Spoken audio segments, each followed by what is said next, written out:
Welcome to Boots, your go-to women's soccer podcast where we're going to round up what happened in the WSL. We're going to catch me up on what's going on in the NWSL. And we're also going to talk about the huge excitement that everybody has right now for Emma Hayes, who's starting with the US women's national team coach. And she's just announced her first roster. So let's jump in.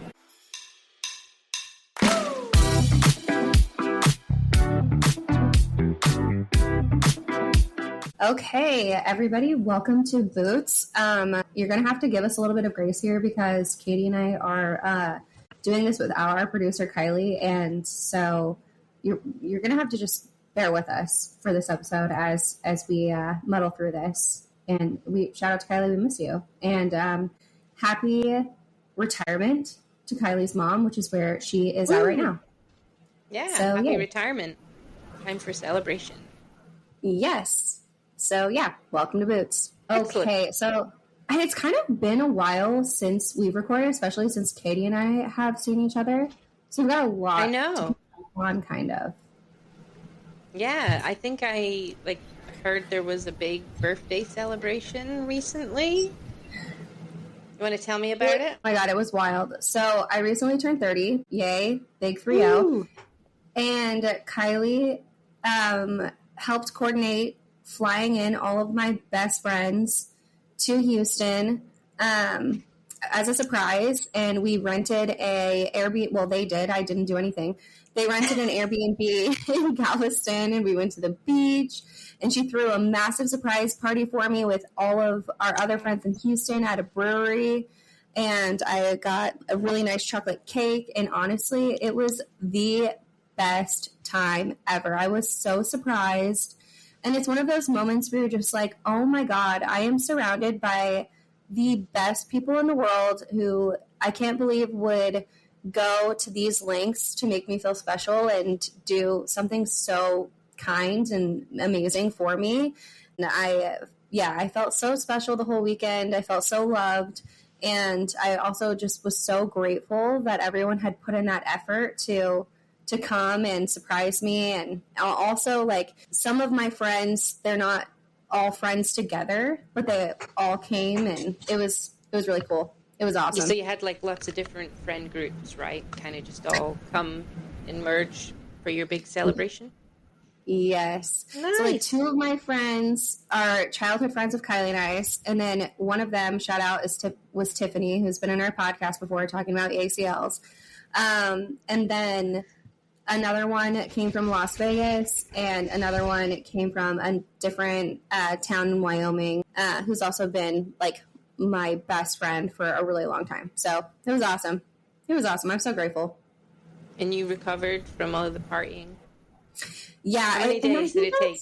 Well, that's the funny thing is my birthday was on Monday, and that was straight up a recovery day for me. I didn't do anything on that day. I worked, obviously, but other than that, I didn't see anyone. I didn't, move a lot. I was just, recovering from the weekend. And that was, on my actual birthday. And it was, a massive rainstorm that day. So I was like, this is kind of fitting and makes me feel less guilty for not doing anything. But the recovery wasn't too bad because I think once you hit 30, the partying isn't as crazy. I don't know. But it wasn't for me. I was we played games. We went out one night, but then the next night it was okay, can't do that again. That was great. No, we can't. We're not going out. We're gonna play drinking games and hang out at the beach house, and it was awesome. So nice. And then you had that massive storm last week, right? Out in Houston. Craziness. It was wild. Yeah, we had that crazy storm in Houston. It's called Storm Derecho now. It has a name. Oh, wow. Which I think is something funny that we do is name storms and stuff. But anyway, yeah, it was wild. Still, some Houstonians are recovering from loss of power. There were trees blown over. And I was working at my part-time job at a brewery at the time, which is made out of all windows. So I was terrified. It was really scary.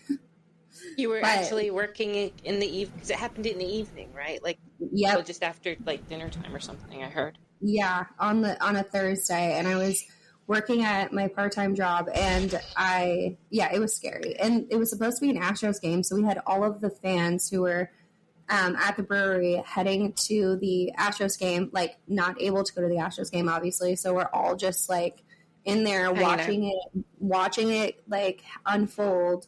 And I'm like worried about my dog and Kylie in our house and stuff. But we were really lucky. We fared really well.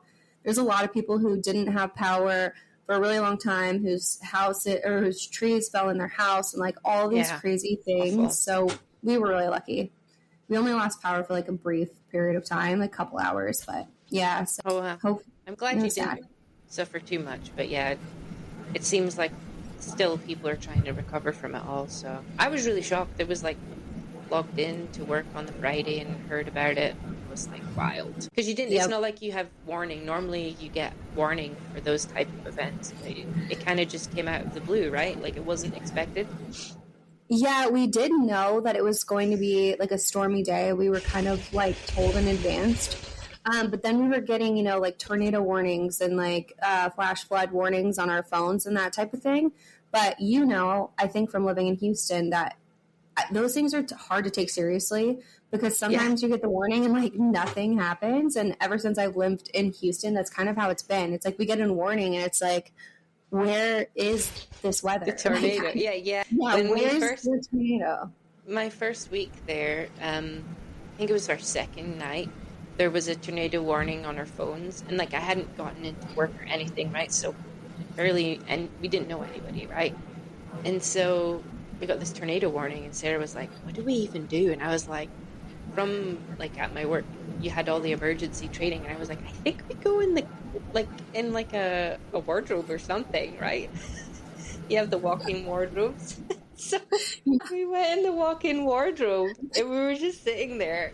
Sarah was like, how long do we stay here? I was like, I have no idea, because it didn't even look stormy, right? And then That's so funny. About 20 minutes later, I was like, I'm gonna have to text Jill, right? She's the only person's number that I had that lived in Houston. And I was like, I'm in the closet. Do I need to be in the closet?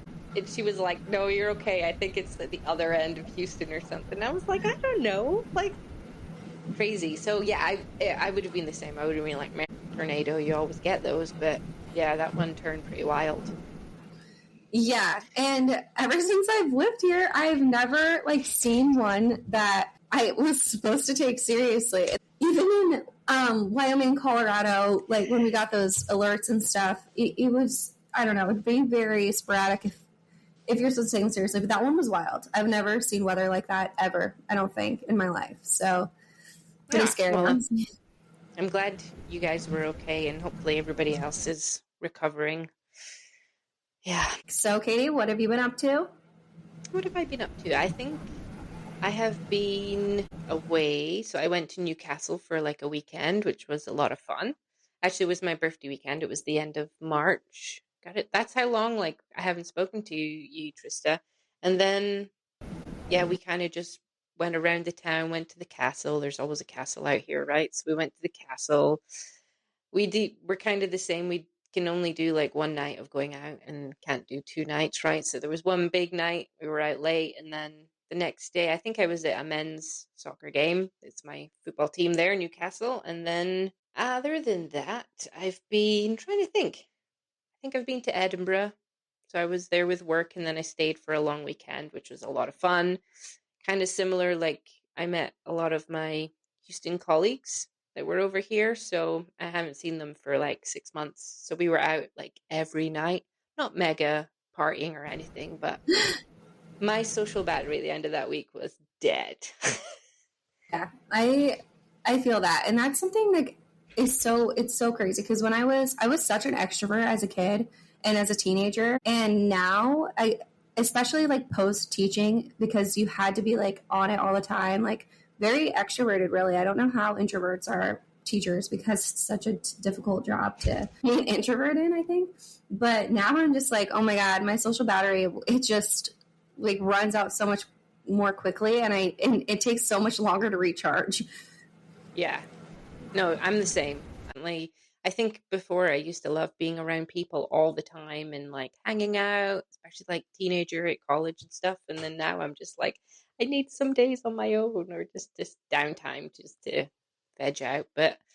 And then trying to think, what did I do the other week? I did think of I went to see, so my local Aberdeen team have a women's team, and I used to play for them way back when, like 20 years ago. But they've gone Amazing. more professional now, and they're in the Women's Premier League. I got my brother, for my birthday, he was like, let's go watch the women's football team together. So we did that. I think it was maybe 2 weeks ago. Super fun. I was shouting. The atmosphere is different. It's really funny.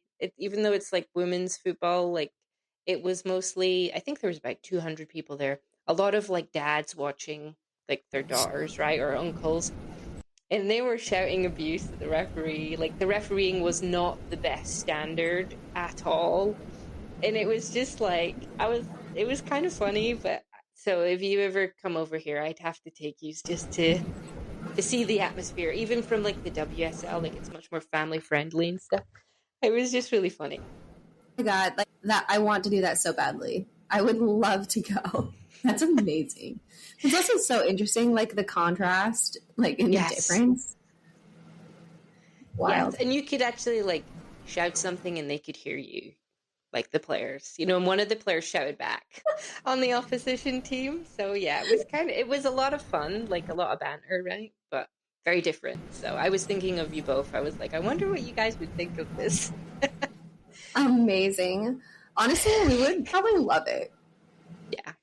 I think you would. You'd just be like, this is so much fun, just because it's different, right? But they did super well. They're a really young team, the Aberdeen team. I think like lots of them in their late teens, early 20s. And some of the other team, the team they were playing, they had maybe more experienced players, but they went like 2-0 down. And then they had one of the Aberdeen players got sent off because she swore at the referee. Oh my She God, got a straight red. And then that was before halftime. So I was like, oh, this is not going to be great. But they ended up coming back and scored 2 goals in the second half and equalized. So it was 2-2. And then there was 5 minutes of added on injury time at the end. And Motherwell scored a winner right at the death. That is wild, honestly. That's so it was wild. fun, right? Like it was fun. So I was really getting into it when they scored this. I was like jumping up and down. I was like, yeah! Amazing. Amazing. That is so fun. I love that. Ah, what a fun thing to do. What a great time. Yeah, exactly. Supporting women's, more grassroots, I would say, than WSL soccer. So it was fun, yeah. I'm definitely going to go back. The season's finished now. So next season I'm going to go to more games. It's like £5, which maybe is about €8 or something. So it's not much. Amazing. That's cool. That's really fun.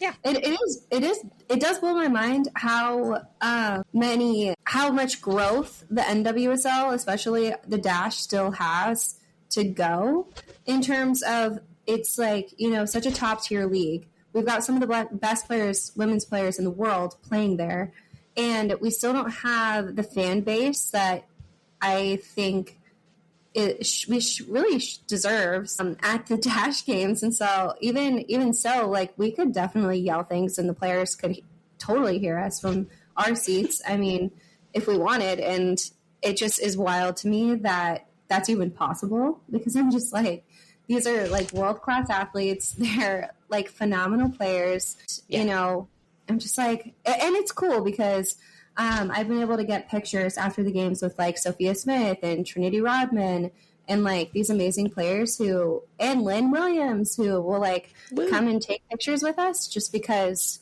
like we have the access to the fans, and that's really cool. But at the same time, I'm just like, you guys deserve better. Like you deserve more people to be here watching and supporting you. So I hope to see that grow, especially in Houston, because we're seeing it grow in other areas, like in California and like more on the West Coast, I think, on the East Coast. So I think that, you know, Houston, especially with how diverse it is, I'm just shocked all the time. I'm like, how don't we have a stronger fan base here for professional women's sports, like especially soccer? How? Yeah. No, and I read something actually just a few weeks ago. Must have been when Maria Sanchez put in her trade request, right? And it was kind of like a little wild because she got that great contract. Did it make her the most expensive player from earnings in the NWSL? I can't remember, but it was like she still wanted to be traded, right? And there was a lot of comments on some of the articles around how the Houston Dash don't really promote their women's team, like the Houston organization, right? Don't really promote their women's team. And when I sat back and thought, I was like, yeah, I am surprised how many people go to the Dash game. It is low for how popular NWSL is compared with other teams as well, especially new teams. They seem to they have a strategy around marketing and growth of supporters and building that fan base. Like, look at Angel City, their fan base is huge. Yep. And that's something that I'm so surprised by. It's like, how don't we have a stronger fan base when, I think that the interest would be there. And so I wonder what it is that the marketing team or what it is that the organization needs to do in order to get that interest going. Kylie and I attended like a panel a couple weeks ago before a game, and it was the NWSL new commissioner and like a couple of other like big wigs in women's sports talking, and we were really interested at the end of it because it seemed like the questions that they were being asked were just so easy. And they were just given like questions that they were able to, revert back to like a go-to type of an answer. And like a rehearsed answer type thing. Yes. Yes. And we were so dissatisfied with kind of how it went. Not that I would expect anything different from like, corporate like people who, do this on the daily. Of course, they're not going to put themselves in a bad position to like say something controversial necessarily. But at the same time, it's like, I thought we would get more out of the panel than what we did. So it was kind of disappointing. And I think Kylie would agree. Yeah, that is a little disappointing to hear. Yep. So with the NWSL, do you want to catch me up on it? Like, I actually miss it. I follow it mostly through Instagram. Like, I've just been so busy, but like, it seems really exciting. Like, you've got the new Bay FC, you've got the new, is it KC Current? The Utah Royals are the newest. Royals. And, okay. Yes. So the NWSL is kind of wild. Every week it seems like there's upsets or like differences that are happening right now. Kansas City Current is on top, and they also broke some sort of record for having the most goal scorers on a team.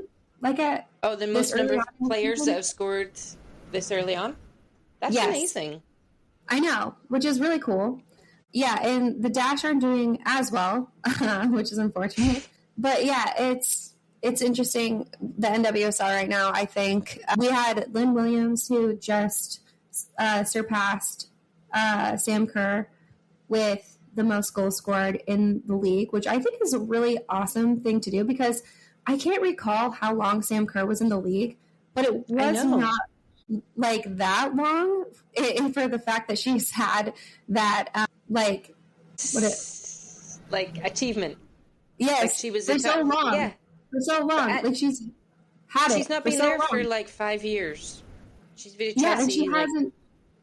Yeah, she hasn't been there for a long time. And she only played for the Chicago Red Stars for like not that long. I don't think. Okay. Like I don't really remember. She racked up that many goals. Yeah, she racked up that many goals, so it's impressive, nonetheless. But I'm really happy that Lynn Williams was able to get there. But yeah, we're just gonna have to see how the NWSL kind of like pans out. I'm obviously still a Houston Dash supporter, but right now I'm really excited about the Spirit, Washington Spirit, because they have some exciting players, including a player who's made the U.S. Women's National Team roster for training camp in June.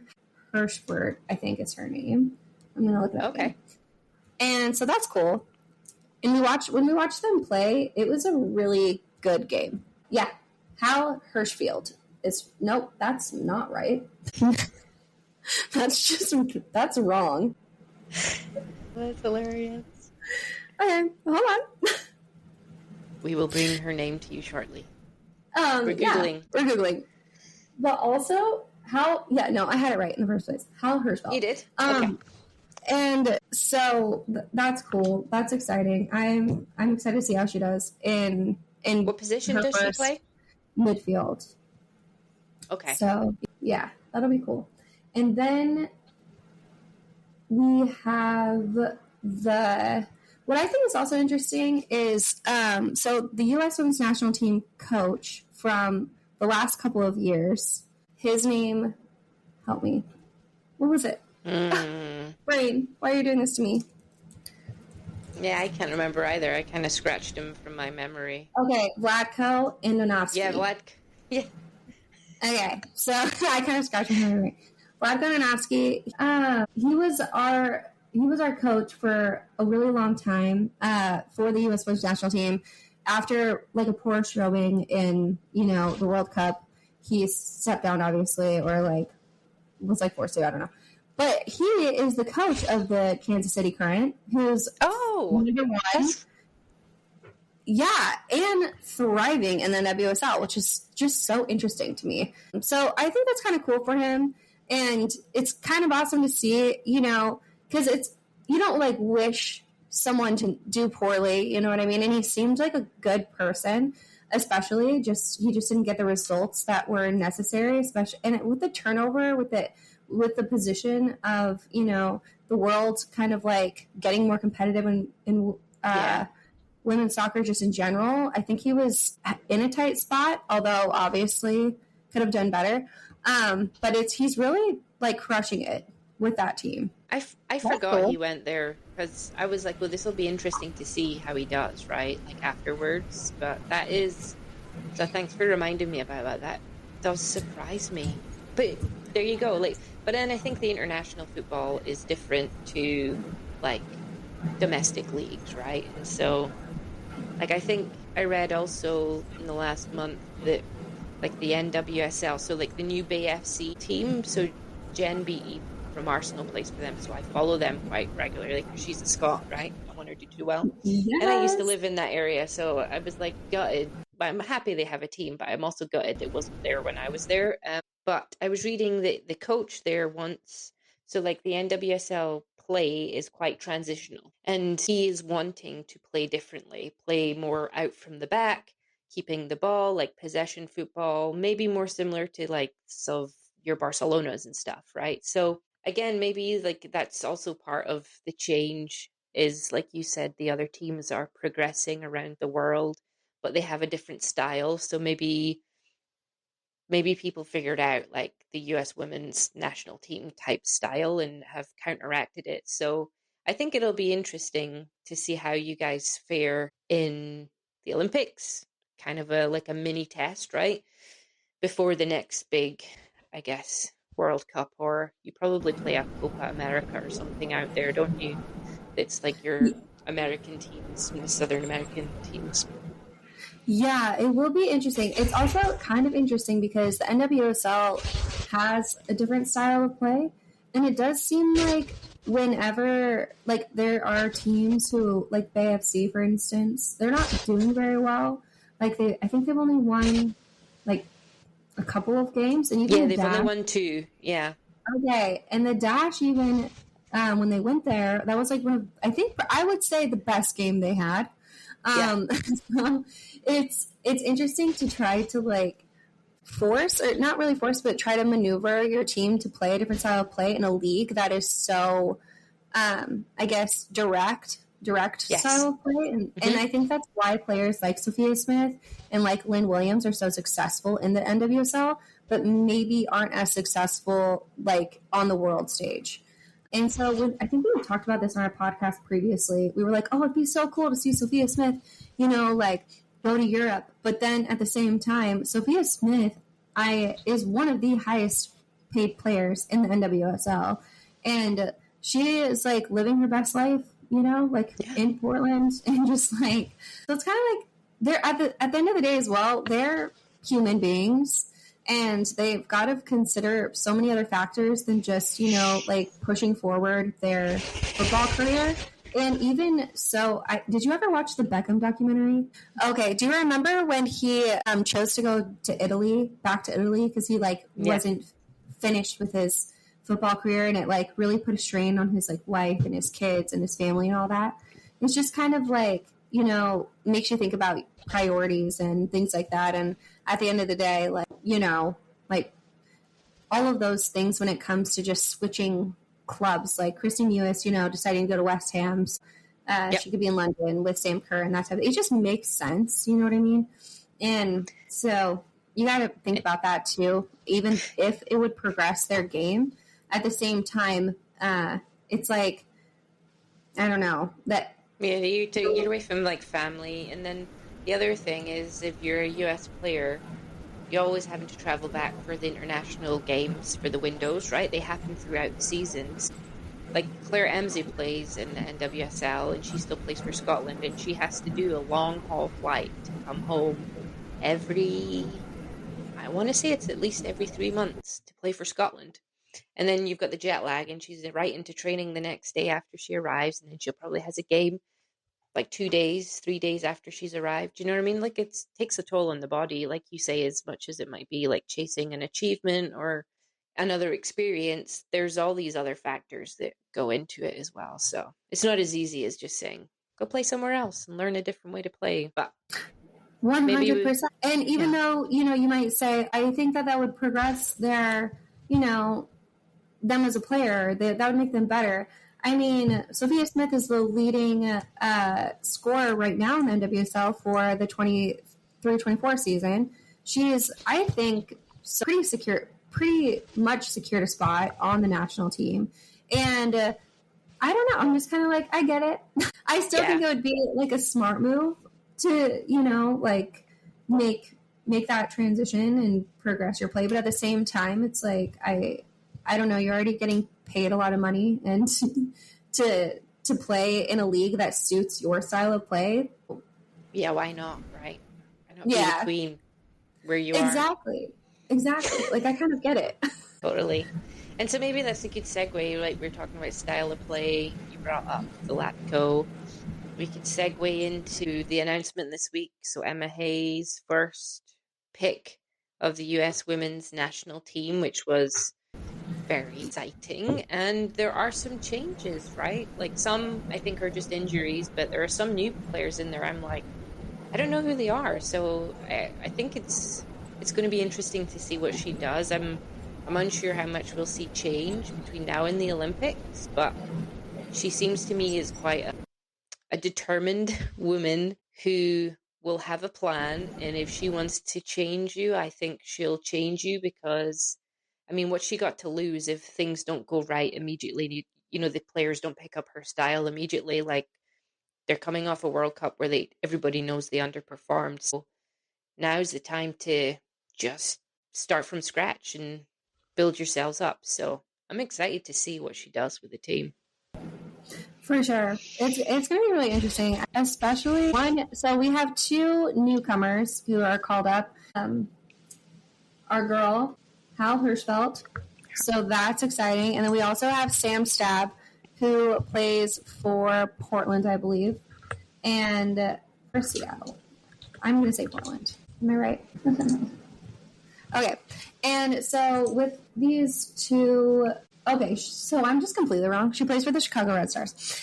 I'm just all the way wrong. But she's been a really strong defender for a really long time in the NWSL. And I know our other content creator that we've had on the pod before, Casey's on the Case, has talked about Sam Stab before, on her content, on her platform.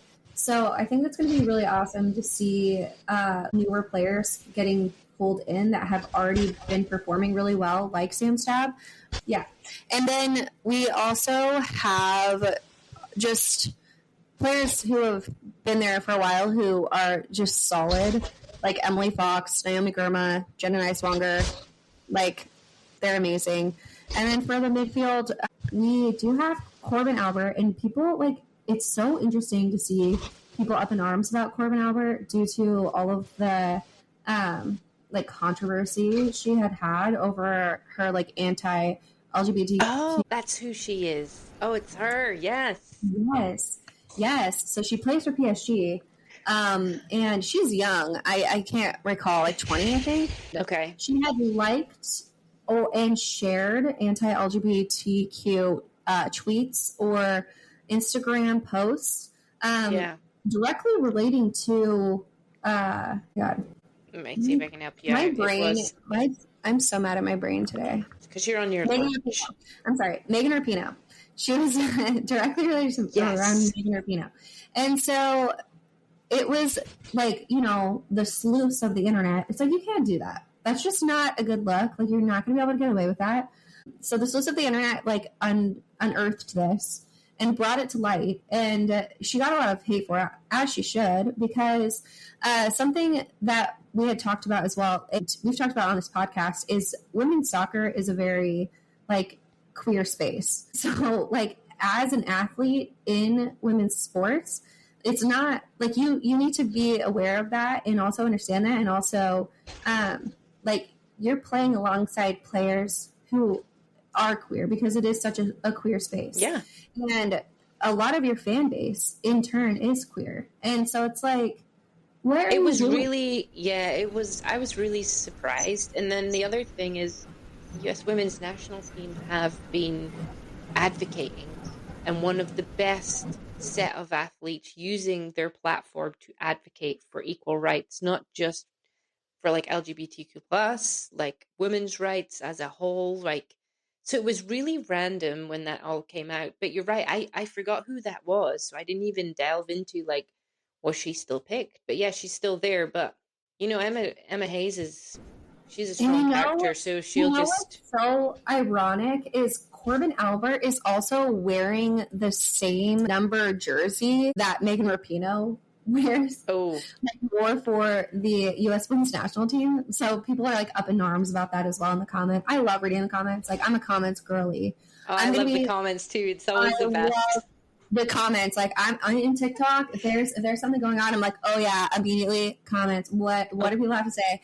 And sometimes the comments are better than like the original post or the original video. Yeah. The comments are the best. Like, I live in the comments. They're hilarious. So I was like all in the comments for this, and that's where I even learned like half this information. Like, I didn't even realize that Corbin Albert had been wearing number 15 which was Megan Rapinoe's number all throughout her career. And so people were like, okay, well, she's going to play for the women's national team. Take away her like 15. She can't wear that at least. She can't wear 15.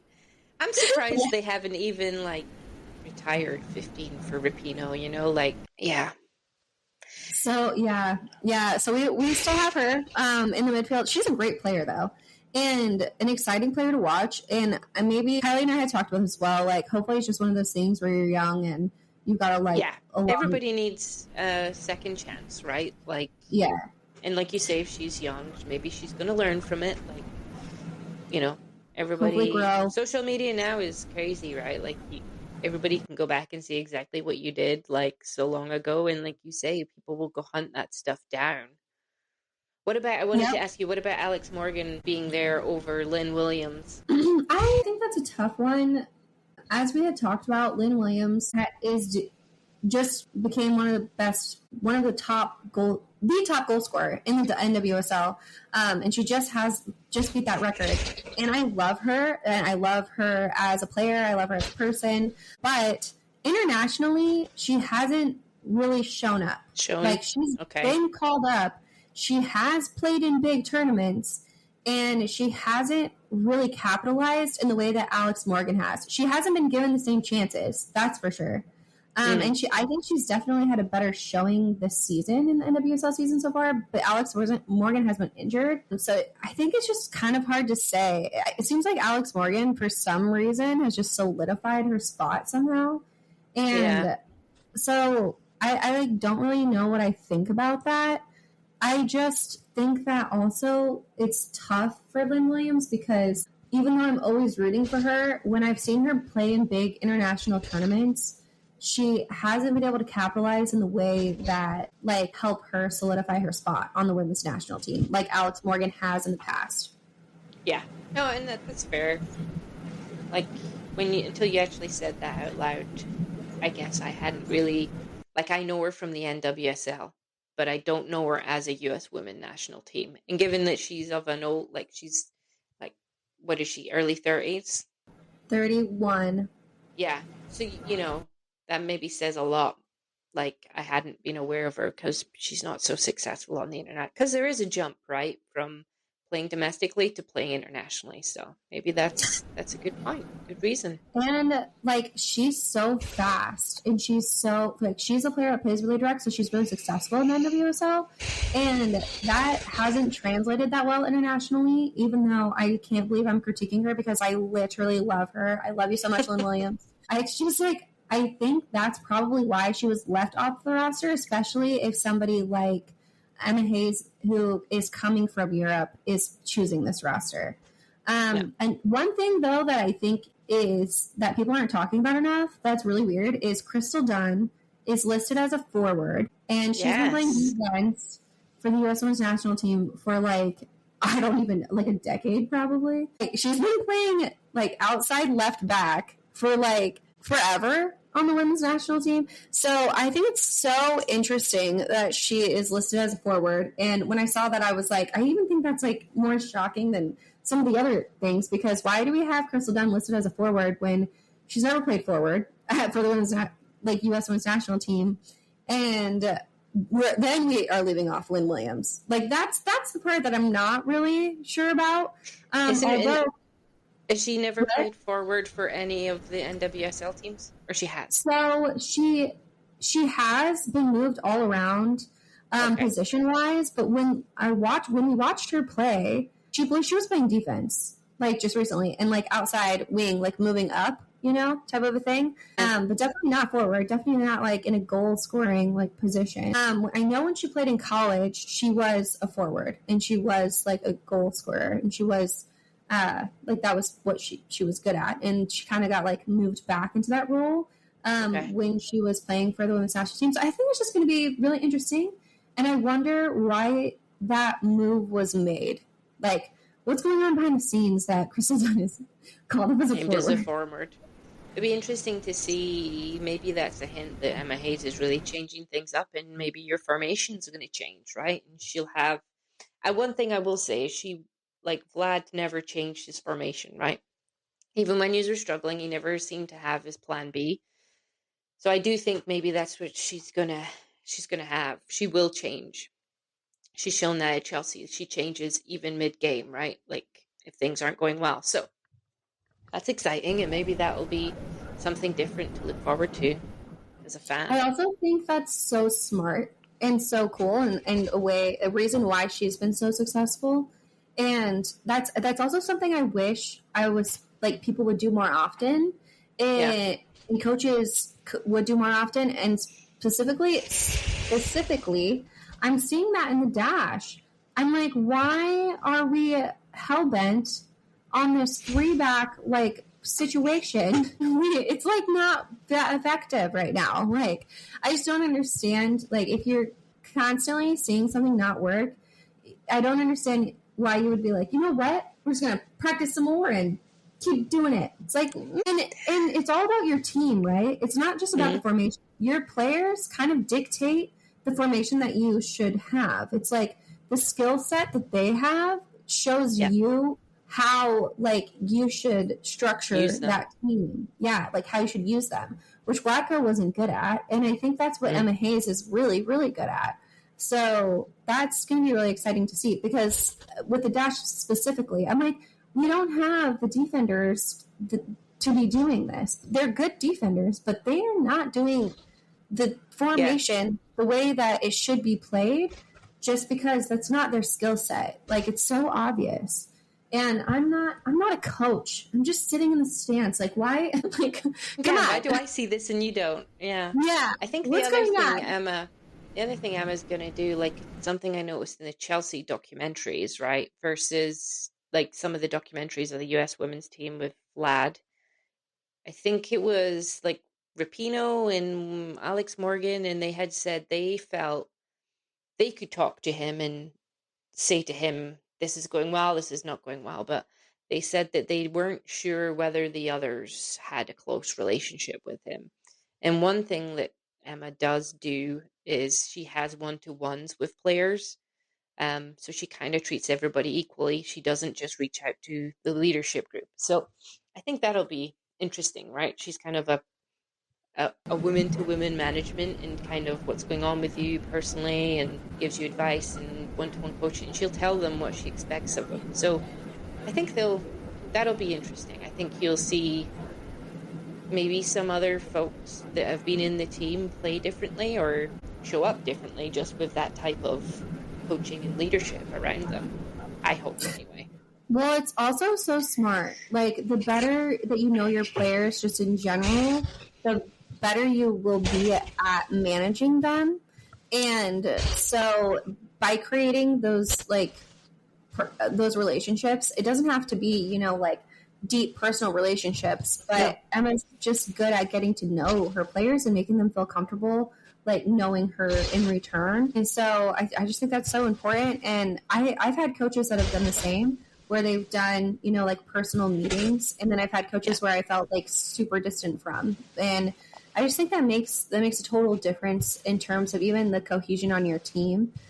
With everybody feeling like a part of the team as well, because no matter what, you're always going to have your stars like Alex Morgan, like Megan Rapinoe, who are going to stand out and like in turn maybe appear to be favored. So everybody kind of needs to feel like a part of the team, like that cohesion as well, where you're not going to like be as successful. Yeah, everybody needs to feel valued, right? And have a role on the team, and I think she'll be very good at that. Like, hey, you're not getting on the team, but this is where I think you are right now and where you need to progress. I think she'll do that really well. So it's exciting times, this new chapter. It is exciting. Okay, so should we talk about the ending of the WSL? Yeah, I mean, so that wrapped up, was it last weekend? So that's a good place maybe for us to, our last topic today, but I guess it got super exciting. So it was really like a two-horse race, right? It was Man City or Chelsea, and I think like the last 3 games in the WSL, it looked like it was going to be Man City's title. Even Emma Hayes came out. I think she was playing a bit of mind games. She was coming out and she was like, yeah, you know, it's over for us kind of thing. It's kind of weird. Yeah, they got beat by Liverpool 4-3. Yeah, that was and she was like, so yeah, weird. it's over. Yeah. And it was like, that was odd. But then the day after that, Arsenal beat Man City. So that put everything back on level playing field. Basically, they were on the same points, I think.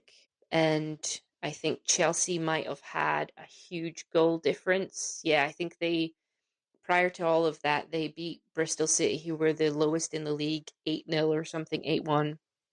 So they grew a massive goal difference, which really helped them. They went and played Tottenham midweek, 15th of May, beat Tottenham, their rival, like a London rivalry, at 1-0. And then I went to the final day, and it was, I guess, Man City were playing Aston Villa, and Man City were playing Aston Villa at Aston Villa's home ground. Aston Villa were like mid-table this season, kind of underperformed. Last season they came fourth. Everybody thought they were going to be maybe challenging better, but they struggled at the beginning of the season. They got better at the second half of the season. So kind of looking at it, you'd think, yeah, Man City should win that. This should be an easy game.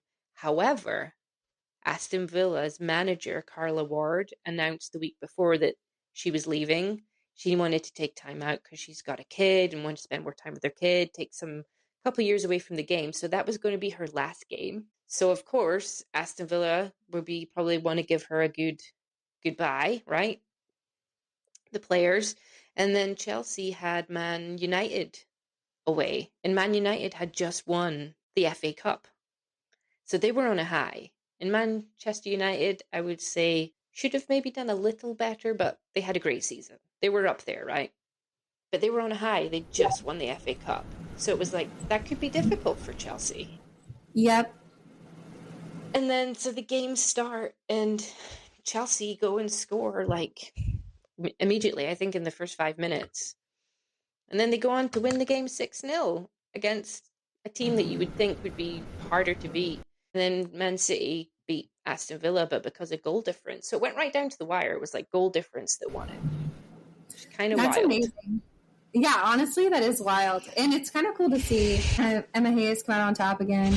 And then just immediately transition into the U.S. Women's national team. But also, like, her comments are so unhinged. It's hilarious to me. Like, she's like, yeah, no, like, we're totally out. It's over. Like, it's over. And then she's like, we're back in it. Like, we're back. And I'm just like, what? Like, and I always see the headlines and it just cracks me up. And it's like you said, and I hadn't even thought of this, that it was like, it's like a mind game thing. Like, I didn't even think of that, but totally, right? Totally. Yeah, I think she's become like, and it's in the men's game. You see it in the Premier League. There's tons of mind games from the managers to put pressure on other teams, like take pressure off their own team. They use the media really well. And I think she's just that savvy a manager. She was like, in the women's game's getting so much coverage now. She just played it. And I was like, but no one had done it in the women's game, like so outwardly spoken, right? Like it even when Chelsea played Arsenal, she had that to do with Jonas at the end, where she like pushed him. Yeah. There was that whole thing, right? She's become really like outspoken. It was kind of madness. No, I know. That's what I'm saying. Like, she's kind of unhinged lately. I'm like, what is going on with you? And also, like, some of her interviews like make no sense. Like, didn't she like quote Harry Potter at one point, and then like another time she was talking about, after having done that, pushed that other manager. Yeah. She was talking about she went on this massive rant about talking about her son, or like what I don't even know. It made no sense. Yeah, she went off and about a bully. Yes. She came over an analogy about a bully at school and her son, talking about her and Jonas, right? Yes. I think she was saying that Jonas was the bully. And it was so wild. And then she went off and quoted Harry Potter. Because she literally was like, I think what she was saying was, as well, like, she probably shouldn't have pushed him. Because she said he was the aggressor, right? Because she was defending Aaron, right? He was being quite aggressive at Aaron, the player. So she was defending Aaron, but at the end of the day, it was like, yeah, but you pushed him. He didn't actually touch. It was like wild. And then instead of just apologizing, she's like, I'm not apologizing to a man, so I'm just going to come up with this really weird analogy. Yeah, no, I know. Instead of just going like, I'm wrong, right? Like it was. Yeah, no, literally. I kind of get it, but I'm also a bit like, it was a bit mental. Exactly. It's so unhinged. Your behavior has been like wild. And so I'm like, okay, you're going directly from like acting like that to coaching the like, she gets no break. And then coaching the, U.S. Women's national team. So I'm like, I'm so interested to see how this is going to go. And I wonder if sometimes she's just kind of like, yeah, fuck it. I'm just going to say whatever I want. And I don't care. Or like it is calculated, or, like she just is exhausted and like tired and just, like she doesn't, filter, like unfiltered. She just doesn't care. It is interesting. I can't wait to see how she toys with our media, because I do think that it's a different playing field for sure. And I do think that might even make more headlines here, which would be awesome, because I think that will also bring more attention to the women's national team. To the game. I don't know, good or bad, but it would be great. Yeah, I think it's going to be really interesting. I think, like, with the whole U.S. women's national team organization, I'm sure, like, they know who they've appointed, but I don't think she's someone that will take advice from them of how she should react. So I think you're 100% right. Like, I'm excited to see what she says. So it's going to be hilarious. I'm excited. It's going to be awesome. Okay, going into the Champions League this weekend, right? I think it's this weekend. I'm so excited. I am repping Lyon. Kylie got me this awesome jersey. Thank you, Kylie. Just so that I could rep them. Who are you going for? Who do you want to win? I want Lyon to win because I like Danielle Van de Donk, right? So I was going to say, I know exactly why you want her to win. Yeah, she's a hottie, so she's my favorite. Yes, and Ellie. I love Ellie. Yes. Carpenter. Yes. I love so many players on that team. I think that's also why I'm such a big fan. Like, I love Lindsay Horan. I love Wendy Renard. Lindsay Horan, yeah. There's so many players that are so awesome on Leon that I'm a fan. I want them to win. Although Barcelona's amazing. Do you think that okay, so we want Leon to win. I know that Kylie would say Barcelona. I know that. She's going to be rooting for Barcelona. Who do you think is going to win? Regardless of who we want to win. I don't know. I think this one's hard to call because this is one game. It's not two legs, right? Chelsea did beat Barcelona, so they are beatable. I'm going to say Lyon. Me too. I do. I think so too. And I think Barcelona are always, to me, even like in men's football when I was younger, they're a machine. They're really hard to beat. They've been so successful for so long. So that's why I'm always a bit like, I'm fed up with that. Like, I don't want that to be continual winners, right? So, and I know Lyon they've won the women's for a while. Yeah. They haven't won, I think Barcelona won it last year, right? So let's change it up. But I do think Lyon will win. If they get their game plan, if they all play to their best, I believe they can beat the team. Oh my gosh, that's going to be exciting. I am excited for that game. I can't wait to watch it. There was another question I was going to ask you. I don't know. My brain died. But anyways, I'm really excited to watch it. It'll be awesome. Oh, yeah. So that will be great. Is there anything that you have coming up in life? In life in general, I'm going to, nothing this weekend. So home this weekend, but I'm going to Dublin next weekend in Ireland, so that'll be fun. Just a weekend with Sarah. Oh my god, fun. Sounds amazing. Yes. Yeah, what about you? I'm going to the North Carolina Courage Dash game this weekend. Ooh, so nice. Go Dash tomorrow. Go Dash. Yeah. And then here soon I'll be headed to Wyoming for a while to visit my family. So that will be really nice. It'll be especially nice because it's the summer. It's really hot here in Houston. So it's a great time to visit Wyoming. To escape. Yeah, to escape. So looking forward to that. And yeah, that's it. Awesome.